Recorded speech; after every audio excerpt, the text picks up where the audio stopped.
On pense souvent que pour régler un problème, il faut trouver la bonne solution. Mais, et si la vraie clé, c'était de poser la bonne question?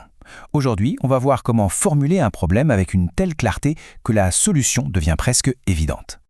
Ok, alors, pour bien comprendre, regardons ça de plus près. D'un côté, on a le problème flou, le genre de truc qui donne l'impression d'avancer dans le brouillard. Par exemple, dire « le système éducatif fonctionne mal ». Bon, c'est large.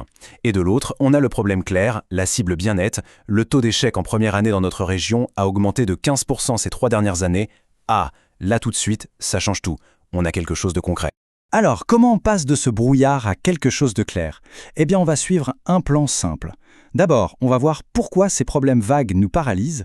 Ensuite, on va décortiquer les 4 caractéristiques d'un bon problème.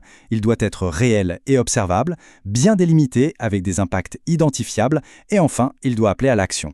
Et à la fin, on aura une petite checklist super pratique. Souvent, on a ce réflexe, dès qu'un problème se pointe, hop, on saute sur les solutions. Mais en fait, on grille une étape, et c'est l'étape la plus importante, bien formuler le problème. C'est vraiment la qualité de cette première formulation qui va faire toute la différence. Première caractéristique, et c'est la base de tout, un problème, ça doit être réel et observable. Ça veut dire que ça ne peut pas être juste un sentiment, une vague impression. Non, ça doit être quelque chose qu'on peut constater, ancré dans la réalité. Ok, mais qu'est-ce que ça veut dire au juste réel et observable? Eh bien, c'est simple. Ça veut dire qu'on peut prouver que le problème existe. On peut le vérifier avec des faits, des situations concrètes, des données chiffrées. Bref, on sort du « j'ai l'impression que » pour entrer dans le « je peux démontrer que ». Et c'est ça qui est crucial. Pour qu'un problème soit crédible, disons, il faut des preuves tangibles. Ça peut être des statistiques, des observations faites sur le terrain, des rapports officiels, des témoignages documentés. Sans ça, franchement, c'est presque impossible de trouver une solution qui tienne la route. Bon, maintenant qu'on est sûr que notre problème est bien réel, on passe à la deuxième étape. Il faut lui mettre des limites. Le délimiter. Pourquoi? Parce qu'un problème qui part dans tous les sens, c'est un problème qu'on ne résoudra jamais. Il faut lui donner un cadre, des frontières claires. Parce que oui, un problème qui n'est pas bien délimité, il est souvent beaucoup trop large, trop général. On ne sait pas par quel bout le prendre. Revenons à notre exemple de tout à l'heure. Le système éducatif fonctionne mal. On voit bien le souci, non? Ce n'est pas un problème qu'on peut attaquer de front. C'est une opinion. C'est bien trop vaste. Alors, comment on fait pour bien délimiter tout ça? C'est simple, il y a 4 questions clés à se poser. Premièrement, le contexte. Dans quelles circonstances ça arrive? Deuxièmement, la population. Qui est touché exactement? Troisièmement, l'espace. Où est-ce que ça se passe? Et enfin, quatrièmement, la période. Depuis quand ça dure? Avec ces 4 points, on vient de définir notre terrain de jeu. On avance. Troisième caractéristique, et elle est fondamentale, les impacts. Un problème n'est vraiment un problème que s'il a des conséquences, des vraies, des concrètes.